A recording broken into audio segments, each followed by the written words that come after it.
8వ తరగతి విద్యార్థులకు శుభోదయం. అందరూ బాగున్నారా? మనం త్యాగనిరతి మొదటి పాఠంగా ఉన్నటువంటి 8వ తరగతి తెలుగు వాచకంలోని పాఠాన్ని మనం చెప్పుకోవడం జరిగింది. పాఠం వెనుక పేజ్ నెంబర్ 7లో ఇవి చేయండి అని మనకి ఇవ్వడం జరిగింది.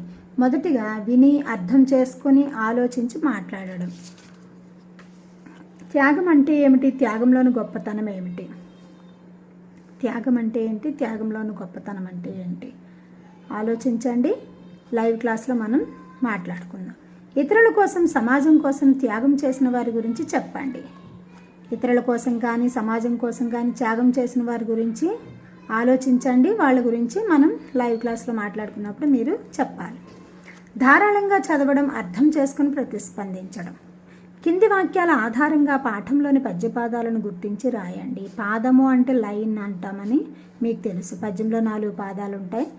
ధర్మం జగత్తుకంతటికి మేలు చేయాలి అనే అర్థాన్ని ఇచ్చేటటువంటి పాదం మనకి ఎక్కడుంది? 3వ పద్యంలో ఉంది. ధర్మువు సర్వంబునకు హితంబుగా వలయున్. 2వది, ఈ పక్షి నాకు ప్రకృతి సహజంగా ఏర్పడిన ఆహారం అని డేగ చెప్తుంది కదా, అది 4వ పద్యంలో ఉంది.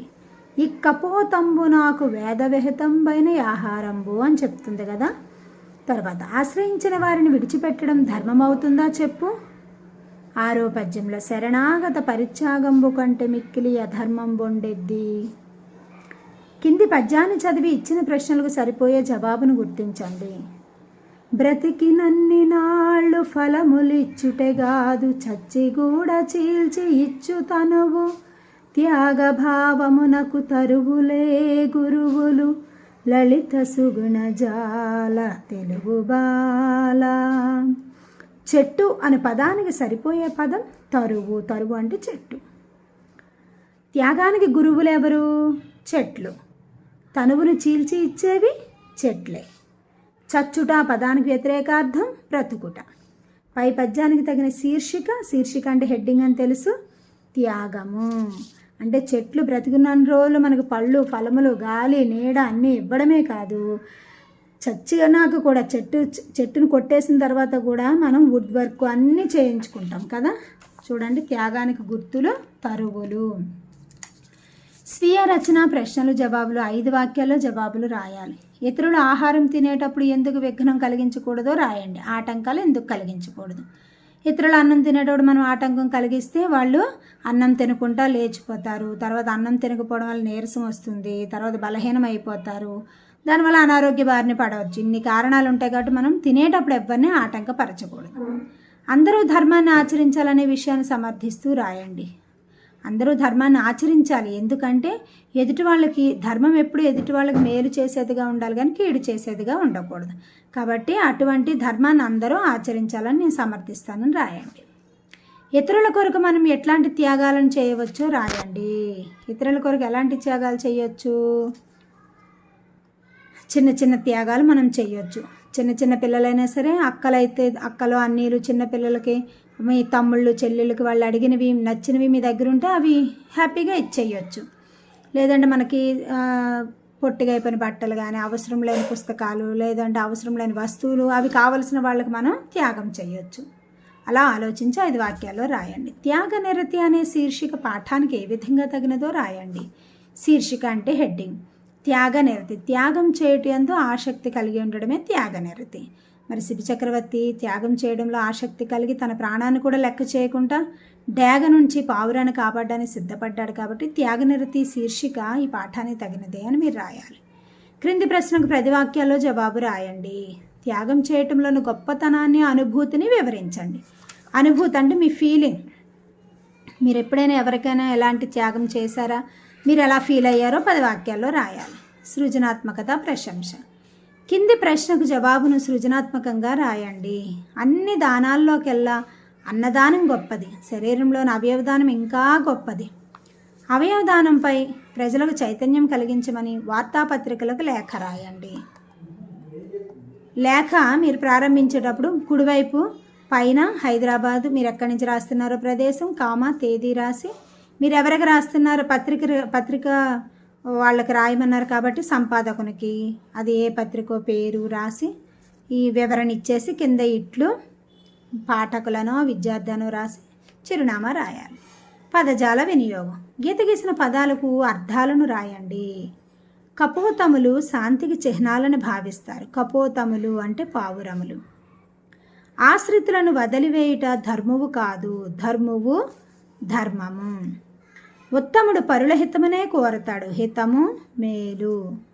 ఎందరో మహానుభావుల పరిత్యాగం వల్లనే తెలంగాణ రాష్ట్రం సిద్ధించింది. పరిత్యాగం పూర్తిగా విడిచిపెట్టుట. దేశంలో సుఖశాంతులు వర్ధిల్లుగాక, వర్ధిల్లు వృద్ధి పొందు. బుభుక్షితుడు రుచిని పట్టించుకోకుండా ఆరగిస్తాడు. బుభుక్షితుడు అంటే ఆకలితో ఉన్నవాడు. కింది వాక్యాలలోని నానార్థాలను గుర్తించి రాయండి. ఈ సంవత్సరం వానలు తక్కువగా ఉన్నాయి. నానార్థాలు అంటే ఏంటి? నానా అంటే అనేక అర్థాలు, అంటే సందర్భాన్ని బట్టి మారిపోతూ ఉంటాయి. పేరులోనే ఉంది నానా అంటే అనేకం. వర్షం అంటే సంవత్సరం, వాన. వర్షం అంటే వానను మనకు తెలుసు, కానీ సంవత్సరాన్ని కూడా వర్షం అంటారు, అదే నానార్థం. న్యాయంగా ఆలోచిస్తే పాలల్లో నీళ్లు కలపడం ధర్మం కాదు, పాడి న్యాయం పాలు. అడవిలోని జంతువులకు నీరు కరువవుతున్నది. వనం, అడవి, నీరు. నానార్థాలు అన్నప్పుడు ఇలా మీరు 2 రాయాల్సి ఉంటుంది, మీరు కంఠస్థం చేయాలి. తర్వాత భాషను గురించి తెలుసుకుందాం. కింది వాక్యాలను చదవండి. అవి ఎటువంటి వాక్యాల్లో గుర్తించి జతపరచండి. లోపలికి రావచ్చు అనుమత్యర్థక వాక్యం. అంటే మే కమిన్ అంటారు కదా, మీరు లోపలికి రావచ్చు, రావచ్చా అని మీరు అడిగితే వాళ్ళు రావచ్చు అని మిమ్మల్ని అనుమతిస్తే అనుమతించారు కాబట్టి అనుమత్యర్థక వాక్యం. దయచేసి వినండి అంటే రిక్వెస్ట్, అది ప్రార్థనా వాక్యం. రమ చక్కగా రాయగలదు. చక్కగా అన్నప్పుడు ఎబిలిటీ, అది ఆమె కెపాసిటీని చూపిస్తుంది కాబట్టి సామర్థ్యర్థక వాక్యం. ఆహా ఎంత బాగుందో చూడండి. ఆహా అంటే ఆశ్చర్యార్థక వాక్యం, అది ఆశ్చర్యార్థకం ఉందో చూడండి. ఇక్కడ అల్లరి చేయవద్దు అంటే ఏంటి? అక్కడ మనం అల్లరి చేయొద్దు, నిషేధిస్తున్నాం. నిషేధార్థక వాక్యం. వ్యతిరేకార్థంలో చెయ్యొద్దు, రావద్దు, వెయ్యొద్దు, ఇక్కడ చెత్త వేయడం నిషేధం అని అంటూ ఉంటారు చూడండి. అలా వ్యతిరేకార్థంలో వచ్చేవన్నీ నిషేధార్థక వాక్యాలు. గిరి ఎక్కడున్నావు చూడండి, చివరి ప్రశ్నార్థకం ఉంది. ప్రశ్నార్థక వాక్యం.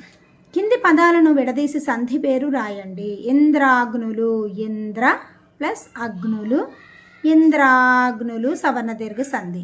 ఇక్కడ మీరు ఏం గమనించారు? ఇంద్ర అన్నప్పుడు మొదటి పదం చివరి మీకు దాలో తలకట్టు ఉంది, అంటే ఆ ప్లస్ అగ్నులు రెండో పదంలో మొదటి అక్షరం ఆ, అంటే అచ్చుకి అదే అచ్చు ఎదురుగా రావడం మీరు చూస్తున్నారు. దాన్ని సవర్ణ అచ్చులు అంటారు. అంటే అచ్చుకి అదే అచ్చు ఎదురుగా వస్తే సవర్ణ అచ్చులు.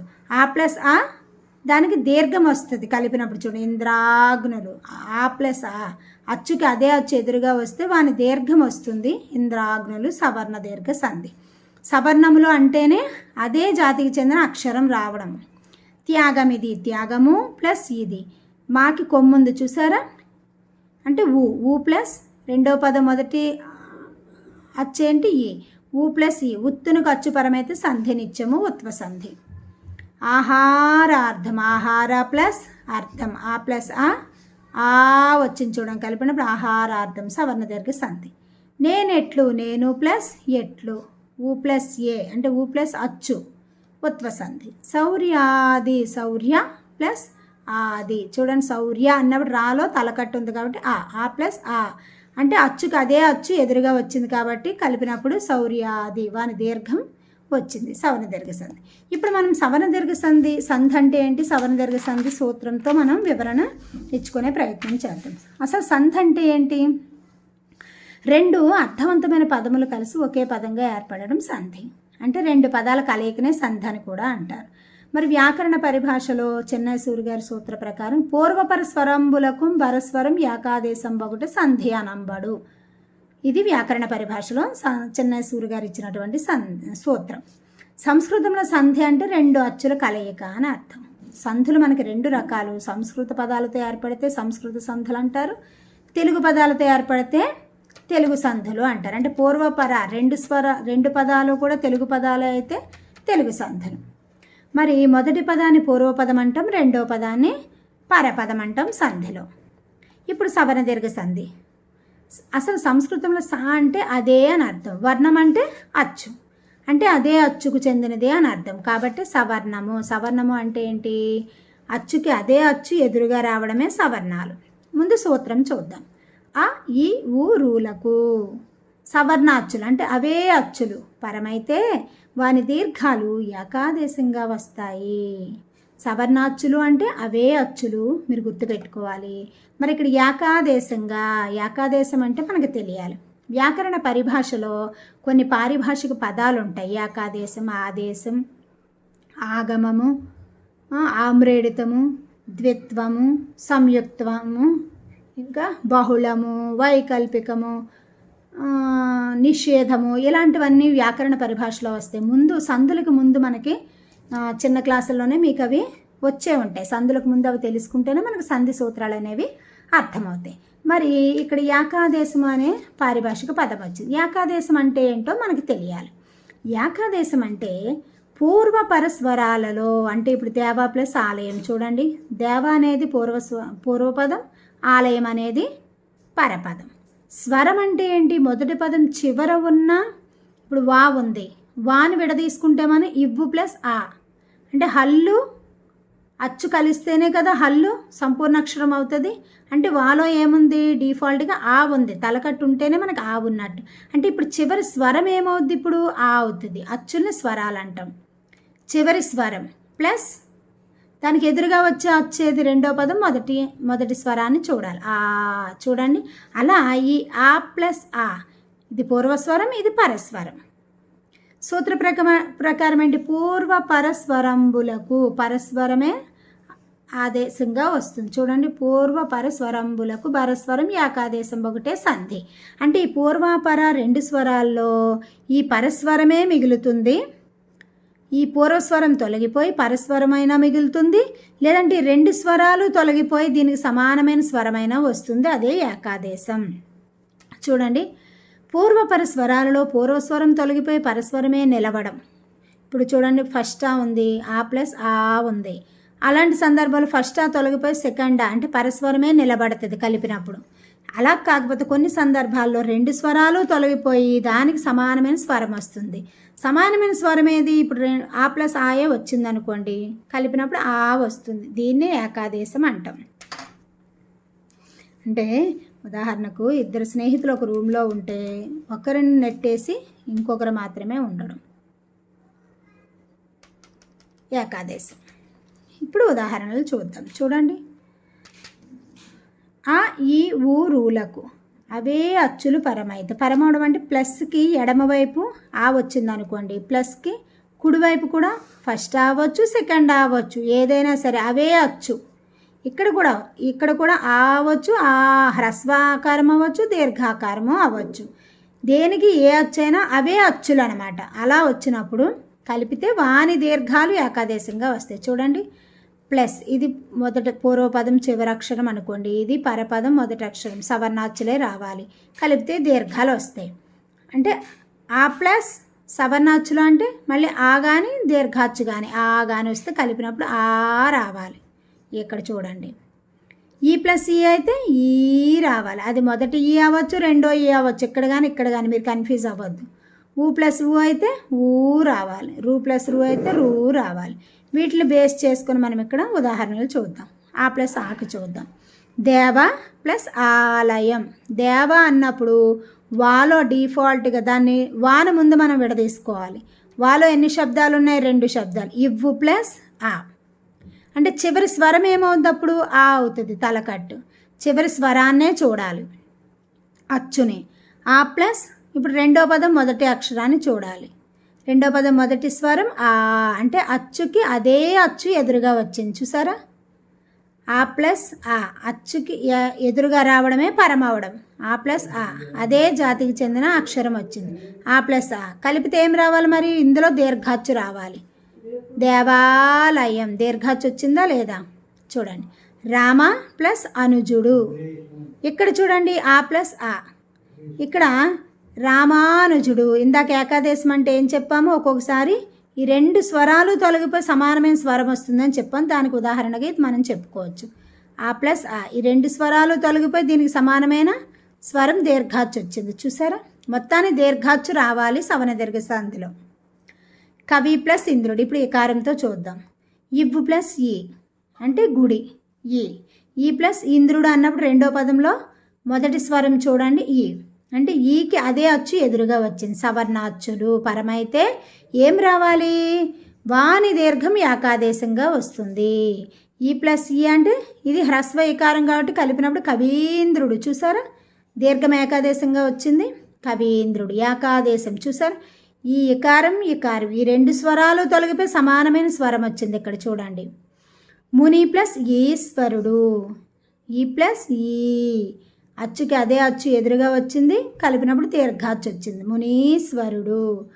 ఇక్కడ ఊతో చూడండి, గురు ప్లస్ ఉపదేశం, పూర్వపదం చివర రాకి కొమ్ము ఉందండి, ఎర్ర ప్లస్ ఊ, చివరి స్వరం ఊ అప్పుడు, ప్లస్ ఉపదేశంలో రెండో పదంలో మొదటి అచ్చు ఊ, ఊ ప్లస్ ఊ కలిపినప్పుడు గురూపదేశం ఊ, చూసారా? వాని దీర్ఘం ఇక్కడ రూత్వంతో. పితృ ప్లస్ రుణం, రు ప్లస్ రు కలిపినప్పుడు పితృణం.